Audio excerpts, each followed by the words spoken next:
കളി കാര്യത്തോട് അടുക്കുന്നുണ്ട് എന്ന വാർത്തയാണ് ഇപ്പം ഓരോ കാര്യങ്ങൾ വരുമ്പോൾ നമുക്ക് മനസ്സിലാകുന്നത്. ഇപ്പോൾ ബഹ്റൈൻ്റെ ബോട്ട് ഇറാൻ പിടിച്ചെടുത്തതായിട്ടാണ് റിപ്പോർട്ട് വരുന്നത്.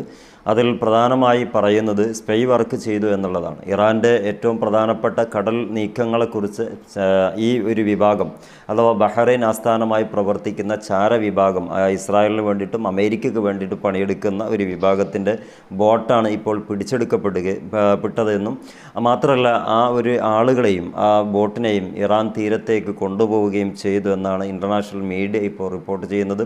അതിൽ പ്രധാനമായി മറ്റൊരു കാര്യം കൂടി പറയുന്നുണ്ട്. ബഹ്റൈൻ്റെ ഭാഗത്തുനിന്ന് ഇതുപോലെ പ്രവർത്തിക്കുന്ന ഒട്ടനേകം ആളുകളെ ശ്രദ്ധയിൽപ്പെട്ടിട്ടുണ്ട്.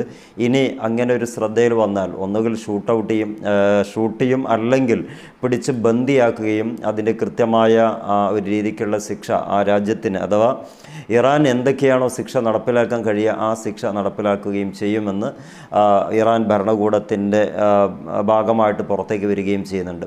അപ്പോൾ ഇതിൽ കൂടുതൽ അരക്ഷിതാവസ്ഥ ഉണ്ടാവുകയാണ് ചെയ്യുന്നത്. നേരത്തെ ഇറാൻ അടുത്ത് കിടക്കുന്ന GCC കൺട്രിയിൽ ഒരാളെ പിടിച്ചു വെക്കുകയോ അവരുടെ ഉപകരണങ്ങളെ കൊണ്ടുപോയി അവരെ ബന്ദിയാക്കി വെക്കുകയോ ചെയ്തിട്ടില്ല. പക്ഷേ ഇപ്പോൾ ആ നിലവിൽ കാര്യങ്ങളൊക്കെ ഒന്നുകൂടിയും രൂക്ഷമാകുന്നുണ്ട്.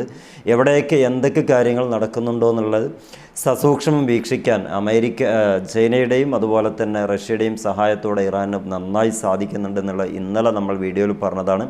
ഇപ്പോൾ അതിൻ്റെ ഭാഗമായി ഈ ഇറാൻ്റെ എന്തൊക്കെ ചലനങ്ങൾ എന്ന് വീക്ഷിക്കാൻ ചാര പ്രവൃത്തി നടത്താൻ വേണ്ടി തുനിഞ്ഞിട്ടുള്ള ഒരു പ്രസ്ഥാനത്തിൻ്റെ ബോട്ടാണ് ഇപ്പോൾ പിടിച്ചു വച്ചിട്ടുള്ളത്.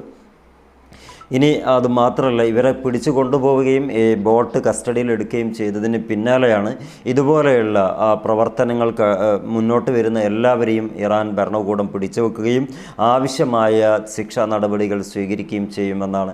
അത് ലോകത്ത് കുറേയും കൂടിയും ചർച്ച ഉണ്ടാക്കാൻ പറ്റുന്ന ഒരു പ്രവർത്തന സമീപനമാണ് ഇപ്പോൾ ഇറാൻ നടത്തിയിട്ടുള്ളത്. കാരണം ബഹ്റൈൻ എന്ന് പറയുന്ന രാജ്യം ഇത്ര നാളായിട്ട് അത്ര ഹോട്ട് ടോപ്പിക്കായിട്ട് വരാത്ത ഒരു രാജ്യമായിരുന്നു. പക്ഷേ ഈ അടുത്തായിട്ട് അമേരിക്കയോട് വലിയ രൂപത്തിൽ ആതിഥേയത്വം കാണിച്ചതുകൊണ്ട് തന്നെ ബഹ്റൈൻ ഇറാനെതിരാണെന്നും എല്ലാവിധ പിന്തുണയും അമേരിക്കക്കാണ് കൊടുക്കുന്നത് എന്നൊക്കെ വാർത്തയിൽ നിറഞ്ഞു നിന്നിരുന്നു. ആ സമയത്ത് നമ്മൾ വീഡിയോ ചെയ്തതാണ്. ഇപ്പോൾ അതിൻ്റെ ഭാഗമായി ഈ അമേരിക്കയ്ക്കും ഇസ്രായേലിനും വേണ്ടിയിട്ട് മറ്റൊരു മുസ്ലിം രാജ്യത്തിൻ്റെ ഈ മുസ്ലിം രാജ്യത്തിനെതിരെ ചാരപ്രവൃത്തി നടത്തിക്കൊണ്ടിരിക്കാൻ വേണ്ടി ഈ ഒരു സംഘടന തന്നെ മുന്നോട്ട് വരികയാണ് ചെയ്യുന്നത്. ഇതാണ് GCC കൺട്രിയിലെ ഏറ്റവും പ്രധാനപ്പെട്ട വെല്ലുവിളിയും എന്ന് നമ്മൾ മനസ്സിലാക്കണം. കാരണം അമേരിക്ക എന്ന് പറയുന്ന ആ രാജ്യത്തിന് വേണ്ടിയിട്ട് പണിയെടുക്കുന്നത് മുസ്ലിം രാജ്യം. ആർക്ക് വേണ്ടിയിട്ട്? മറ്റൊരു മുസ്ലിം രാജ്യത്തിന് വേണ്ടിയിട്ട്. ഇവിടെ ആയിട്ടുള്ള സെറ്റപ്പ് ഇതൊക്കെയാണെന്ന് മനസ്സിലാക്കുക. കാരണം ഇറാൻ ഇടയ്ക്കിടെ പറയുന്നൊരു കാര്യമുണ്ട്, അടുത്തിടപഴകുന്ന മേഖലകളിലുള്ള എല്ലാ അസറ്റുകളെയും ഞങ്ങൾ പെടുന്നതിനെ നശിപ്പിച്ച് കളയും. അത് യുദ്ധതന്ത്രത്തിൻ്റെ ഏറ്റവും പ്രധാനപ്പെട്ട ഒരു ഭാഗമാണെന്നാണ് ഇറാൻ വാദിക്കുന്നത്.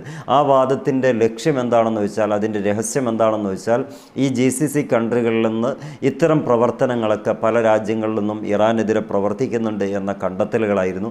അതിൻ്റെ വ്യക്തമായ ഒരു തെളിവാണ് ഇപ്പം ഈ ഇറാൻ ഇപ്പോൾ മുന്നോട്ട് വെച്ചിട്ടുള്ളത്. അതുകൊണ്ട് തന്നെ ഇനിയും അറസ്റ്റുകളും അതുപോലെ തന്നെ പിടിച്ചെടുക്കലുകളൊക്കെ ഉണ്ടാകും.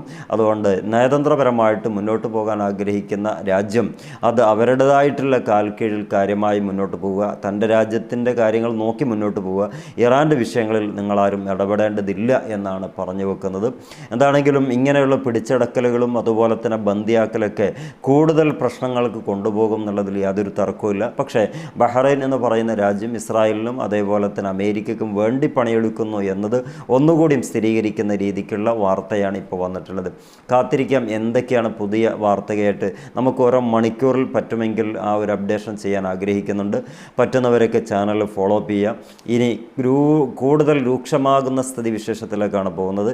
ഈ 1-2 മണിക്കൂറുകൾക്കിടയിൽ നമുക്ക് ഓരോ വീഡിയോ അപ്ലോഡ് ചെയ്യാമെന്ന് കരുതുന്നു. എന്താണെങ്കിലും ഇപ്പം നിലവിൽ GCCയിൽ ബഹ്റൈൻ വലിയ ഒരു പ്രതിസന്ധി ഇതുമായി ബന്ധപ്പെട്ടിട്ടുണ്ടാകുന്നുണ്ട് എന്ന് മനസ്സിലാക്കാൻ പറ്റുന്നു. ഈ ഒരു ടൈമിൽ ഇറാനുമായിട്ടൊരു യുദ്ധം ആരംഭിച്ചു കഴിഞ്ഞാൽ ബഹ്റൈനിക്ക് കൂടി വലിയൊരു പങ്കുണ്ട് എന്നുള്ളത് ന്യായമായും സ്ഥിരീകരിക്കുന്നതായിരിക്കും എന്നുള്ളത് നമ്മൾ കൂട്ടി വായിക്കേണ്ടതാണ്. ഇനി കാര്യങ്ങൾ എങ്ങനെയൊക്കെയാവും എന്നുള്ളത് കാത്തിരുന്ന് കാണാം. അപ്ഡേഷൻ വരുന്ന മുറക്ക് നമുക്ക് വീഡിയോയിലൂടെ കാണാം. എല്ലാവർക്കും നന്ദി. Wish you all the best. Good bye.